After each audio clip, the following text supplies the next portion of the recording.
આકાશવાણી ભુજ સ્થાનિક સમાચાર નિહલ ઠક્કર વાંચે છે।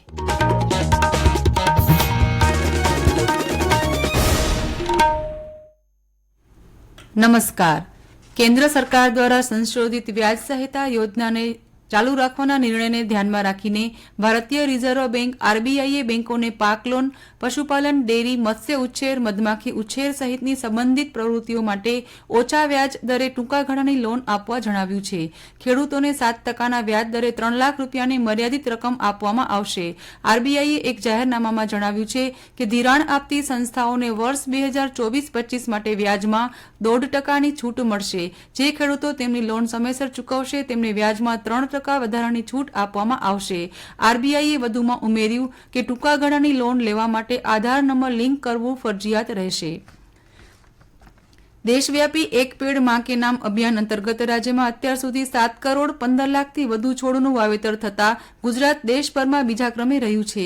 37 રાજ્ય અને કેન્દ્ર શાસિત પ્રદેશોમાં અત્યાર સુધીમાં 29 કરોડ 37 લાખથી વધુ છોડના વાવેતરનો નવો વિક્રમ સ્થાપિત થયો છે। રાજ્યના વનમંત્રી મુળુભાઈ બેરાએ કહ્યું કે ગ્રામ્ય વિસ્તારમાં 57,26,000, શહેરી વિસ્તારમાં 1 લાખ એમ કુલ 58,29,000 છોડના વાવેતર સાથે આ અભિયાનમાં સુરત જિલ્લો રાજ્યમાં પહેલા ક્રમાંકે છે। મુખ્યમંત્રી ભૂપેન્દ્ર પટેલની ઉપસ્થિતિમાં ગાંધીનગરમાં આવેલી national institute of fashion technology NIFT ખાતે રાષ્ટ્રીય હાથશાળ દિવસની ઉજવણી કરવામાં આવી। શ્રી પટેલે નિફ્ટ દ્વારા યોજાયેલ હાથશાળ પ્રદર્શનને ખુલ્લું મૂક્યું। અહીં રાજ્ય સહિત દેશભરની વિવિધ હસ્તકલા કારીગરોની તેમજ હાથશાળની વસ્તુઓ પ્રદર્શન માટે મૂકવામાં આવી છે। મુખ્યમંત્રીએ નિફ્ટ પરિસરમાં fashion design department, fashion and lifestyle accessories department અને માસ્ટર ઓફ ડિઝાઇન ડિપાર્ટમેન્ટનું ઉદ્ઘાટન કર્યું। રાષ્ટ્રીય હાથશાળ દિવસ નિમિત્તે કચ્છની હસ્તકલા અને કારીગરો સાથે કામ કરતી સંસ્થા ખમીરના ઉપક્રમે ભુજોડી પ્રાથમિક શાળાના સહયોગથી વિશેષ કાર્યક્રમ યોજાયો હતો। ભુજોડી પ્રાથમિક શાળા ખાતે વણાટકામ સાથે સંકળાયેલા કારીગરો, શિક્ષકો અને વિદ્યાર્થીઓએ નામાંકિત કારીગરો સાથે સંવાદ સાથે હેન્ડલૂમ ક્ષેત્રમાં આવેલા પરિવર્તનની વાત કરી હતી। ભારતમાં દર 5 વર્ષે પશુ ગણતરી હાથ ધરવામાં આવે છે। આ વર્ષે સપ્ટેમ્બર માસથી કચ્છ જિલ્લા સહિત દેશભરમાં પશુ ગણતરીનું મહાઅભિયાન શરૂ થવા જઈ રહ્યું છે ત્યારે આ વખતે પ્રથમ વખત આધુનિક ટેકનોલોજીનો તેમાં ઉપયોગ થશે।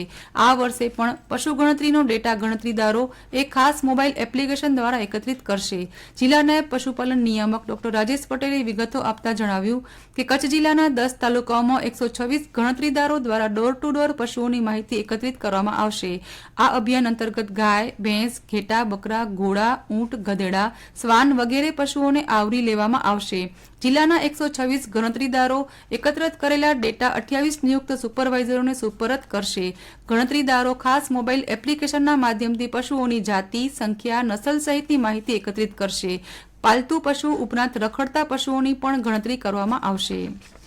જિલ્લા ગ્રાહક તકરાર નિવારણ કમિશન દ્વારા આગામી 14મી લોક અદાલતનું આયોજન કરવામાં આવ્યું છે જે વકીલ તથા પક્ષકારોને જિલ્લા ગ્રાહક કમિશનમાં લોક અદાલત મારફતે સમાધાન કરવું હોય તેઓ જિલ્લા ગ્રાહક તકરાર નિવારણ કમિશન ભુજ કચ્છની કચેરીના ફોન નંબર 02832 296 073 અથવા ઈમેલ cdrfbhuj@gmail.com પર સંપર્ક કરવા મદદનીશ નિયામક શ્રી જિલ્લા ગ્રાહક તકરાર નિવારણ કમિશન ભુજની અખબારી યાદીમાં જણાવાયું છે। જિલ્લામાં આ વખતે સારા વરસાદના પગલે ખેડૂતોએ વાવેતરમાં ઉત્સાહ દાખવ્યો છે। આગામી દિવસોમાં હજુ સારા વરસાદની આશાએ ખેડૂતોએ અત્યાર સુધીમાં 3,88,000 હેક્ટરમાં ખરીફ પાકનું વાવેતર કર્યું છે જેમાં સૌથી વધુ 75,869 હેક્ટરમાં મગફળીનું વાવેતર કરવામાં આવ્યું છે જ્યારે 1,640 હેક્ટરમાં અડદનું સૌથી ઓછું વાવેતર કરાયું છે। આ વખતે સૌથી વધુ વાવેતર અબડાસા તાલુકામાં 59,754 હેક્ટર વિસ્તારમાં કરાયું છે અને સૌથી ઓછું ગાંધીધામ તાલુકામાં 2,000 હેક્ટરમાં વાવેતર કરાયું છે। જિલ્લામાં હાલ વિષમ વાતાવરણનો અનુભવ થઈ રહ્યો છે। સતત રહેતા ધાબડિયા માહોલના કારણે ઋતુજન્ય બીમારીઓમાં નોંધપાત્ર ઉછાળો જોવા મળી રહ્યો છે। જિલ્લામાં વાયરલ ફીવરના દૈનિક અંદાજે 1,000થી વધુ કેસ નોંધાઈ રહ્યાના અહેવાલ પ્રાપ્ત થયા છે। આ સમયગાળામાં ખાનપાનમાં કાળજી રખાય અને માખી મચ્છરના ઉપદ્રવને અટકાવવા સ્વચ્છતા બાબતે ધ્યાન કેન્દ્રિત કરાય તો રોગથી બચી શકીએ। તેવામાં બાળકોને વાયરલ ફીવરથી બચાવવા વાલીઓ પૂરતી તકેદારી દાખવે તેવો અનુરોધ બાળરોગ નિષ્ણાતો દ્વારા કરવામાં આવ્યો હતો। તો આ સાથે સ્થાનિક સમાચાર પૂરા થયા। નમસ્કાર।